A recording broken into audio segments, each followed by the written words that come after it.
Mari kita bersatu dalam doa. Syukur bagimu Allah Bapa yang menciptakan langit dan bumi dan menciptakan kami manusia Engkau kasihi. Pada saat ini Tuhan, Engkau perkenankan kami kembali beribadah melalui ibadah pertanyaan kami yang kami lakukan di rumah kami masing-masing.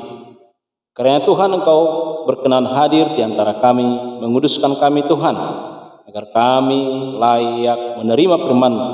Dan karena itu kami Tuhan dapat menghidupi kembali firman. Berkatilah kami Tuhan. Kami serahkan ibadah kami ini hanya di dalam tangan pengasihan-Mu. Dalam Kristus Yesus kami berdoa kepadamu. Amin.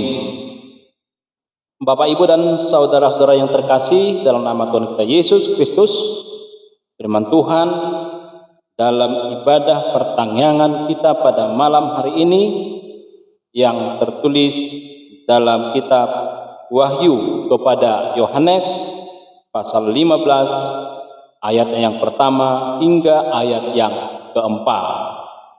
Beginilah bunyi firman Tuhan.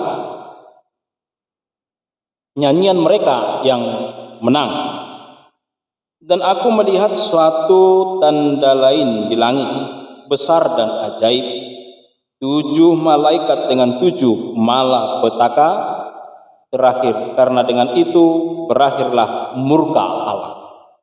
Dan aku melihat sesuatu bagaikan lautan kaca bercampur api, dan di tepi lautan kaca itu berdiri orang-orang yang telah mengalahkan binatang itu dan patungnya dan bilangan namanya.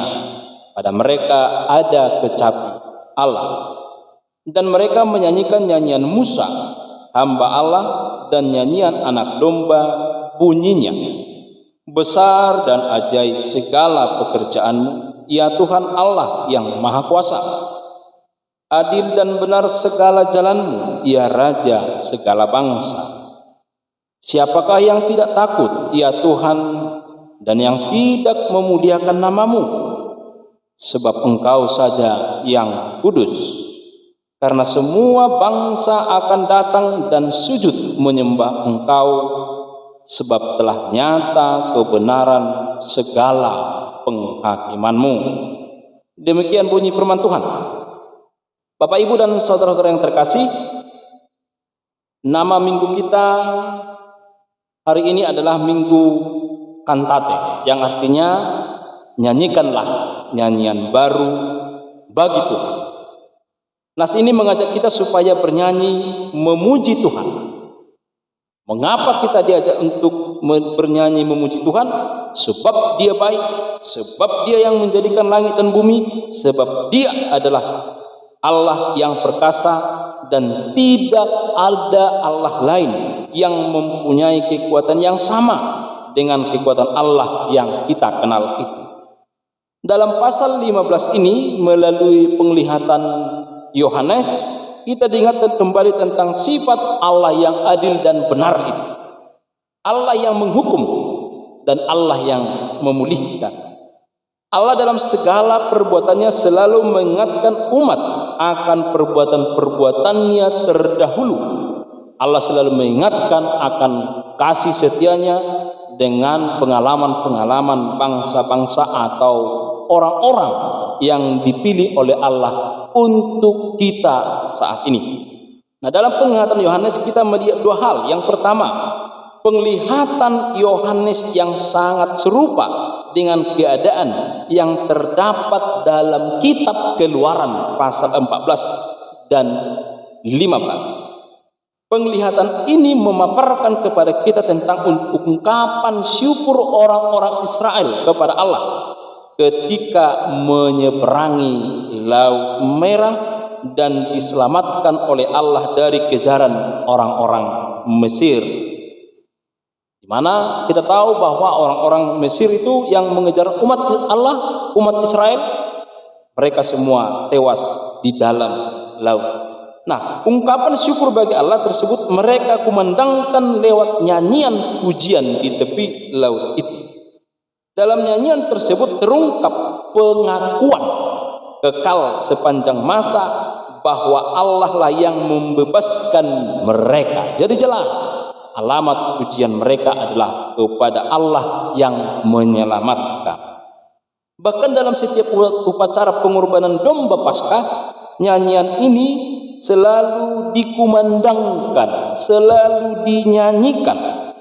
Nah, hal yang menarik untuk kita perhatikan yaitu dalam Perjanjian Baru anak domba Allah adalah sebutan untuk Yesus Kristus. Mengapa kedua nyanyian tersebut saling terkait?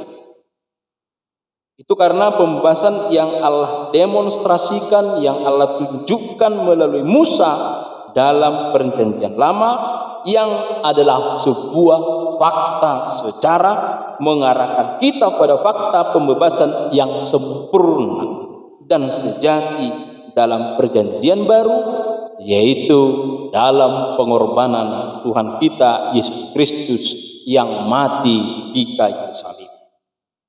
Yang kedua, Yohanes melihat sesuatu yang menakutkan. Jika kita baca nanti kelanjutan dari ayat ini, yaitu ayat 5 sampai ayat 8, dia melihat 7 malaikat yang menampakkan kekudusan Allah sambil membawa 7 malapetaka. Nah, ketujuh malapetaka ini masih merupakan perwujudan murka Allah yang terakhir. Nah, penglihatan ini mengingatkan umat bahwa benar ini adalah hukuman terakhir yang mengakhiri murka Allah. Setelah itu tidak ada lagi murka Allah. Nah, tetapi justru dalam penghukuman terakhir inilah Allah mencurahkan penghukuman yang sebenar-benarnya dan sepenuh-penuhnya.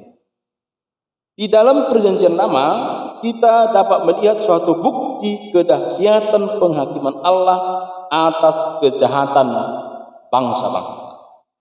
Salah satunya ialah tenggelamnya Firaun dan para pasukannya di laut Teberau karena kejahatan mereka, karena kedegilan hati mereka memperbudak umat Israel. Allah sudah memperingatkan mereka melalui tanda-tanda yang dibuat oleh Musa, tetapi Firaun masih mengeraskan hatinya. Nah, begitu juga halnya kondisi menjelang akhir zaman, kedahsyatan murka Allah berlipat ganda dan yang tersisa hanyalah kengerian.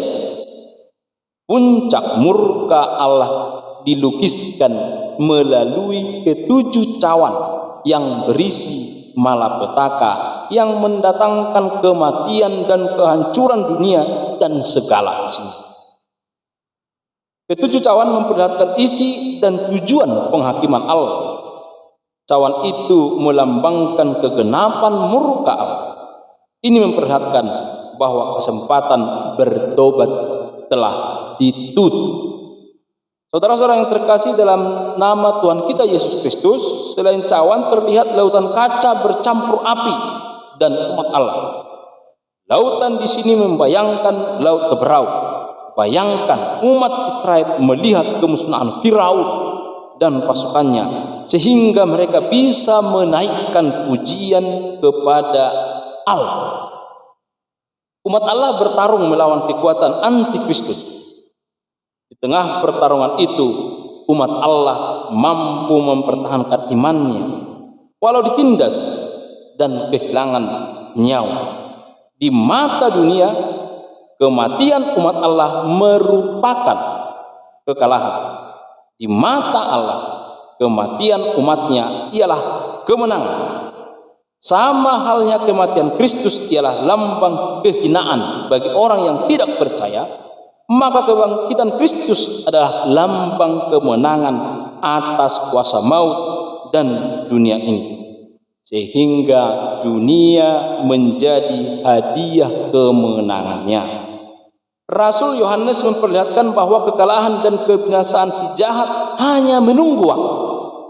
Kemenangan besar sudah ada di depan mata bagi umat Allah, bagi orang percaya, bagi orang-orang kudus, bagi orang yang berpengharapan kepada Allah.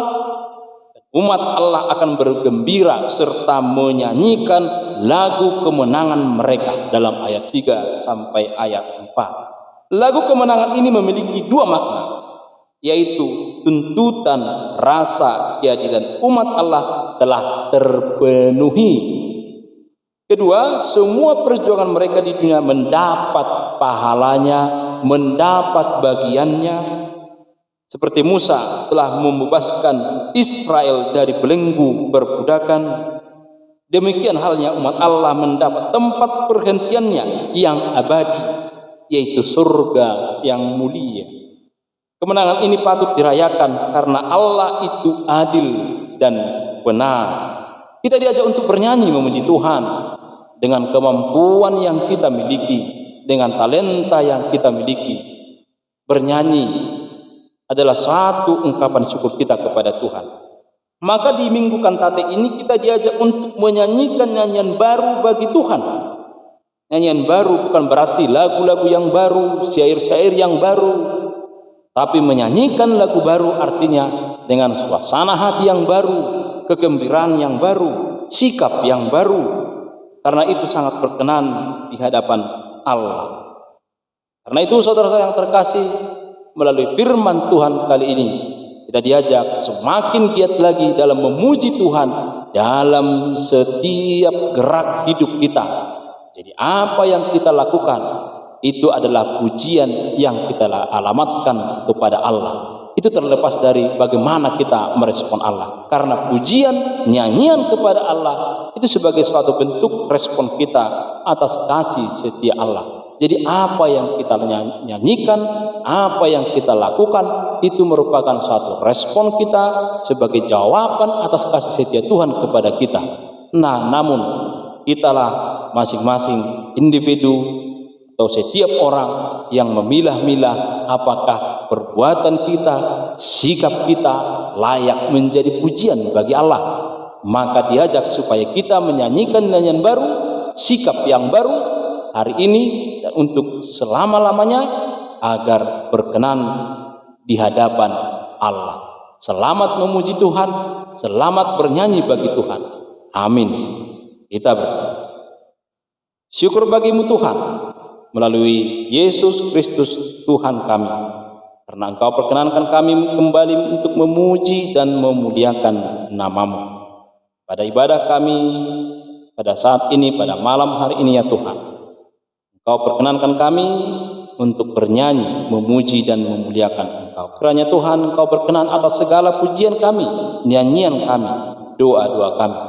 Tambahkanlah Tuhan berkat-Mu kepada kami agar kami semakin giat lagi, semakin bersemangat lagi untuk bernyanyi, memuliakan Engkau dalam setiap gerak langkah hidup kami. Perbaharui sikap kami Tuhan agar layak di hadapan-Mu. Berkatilah Tuhan seluruh jemaat-Mu yang beribadah saat ini.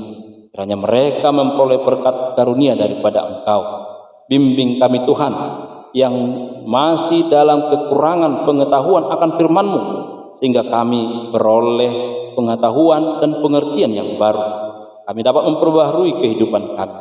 Dan bagi jemaat-Mu Tuhan yang sakit, kiranya Engkau menyembuhkan mereka. Bagi jemaat Tuhan yang berduka karena ketidakadilan dunia ini, kami yakin dan percaya Engkau akan senantiasa menopang mereka. Berkatilah kami Tuhan. Kami berdoa kepadamu hanya di dalam nama Tuhan kami, Yesus Kristus, Juru Selamat kami yang setia. Amin.